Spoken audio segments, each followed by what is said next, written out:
अगर कोई इंसान स्पेस में मर जाए तो उसकी आत्मा धरती पर जन्म कैसे ले पाएगी।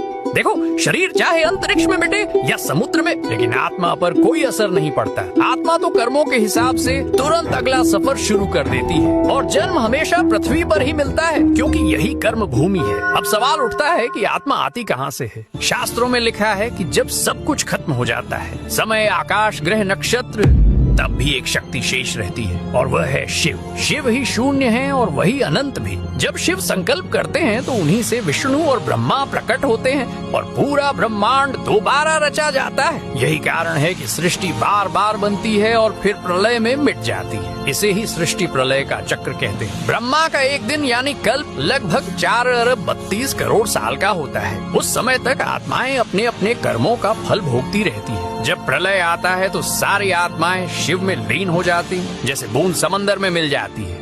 और जब नई सृष्टि शुरू होती है तो वही आत्माएं अपने पिछले कर्मों के हिसाब से फिर से जागृत होकर जन्म लेती है। दरअसल यह चक्र इसलिए चलता है क्योंकि आत्मा को कर्म और अनुभव के बिना मुक्ति नहीं मिलती। ये धरती आत्माओं के लिए एक स्कूल है, जहाँ हर जन्म एक क्लास है और हर कर्म एक परीक्षा। जब आत्मा अपने कर्मों से पूरी तरह शुद्ध हो जाती है और भगवान की भक्ति या सच्चे ज्ञान से मुक्त हो जाती है, तब वह जन्म मृत्यु के चक्र से बाहर निकल जाती है और शिव में विलीन होकर अमर हो जाती है। यही सबसे बड़ा सत्य है। आत्मा कभी नहीं मरती, बस रूप बदलती है, जब तक कि वह अपने असली घर यानी परमात्मा तक वापस नहीं पहुंच जाती।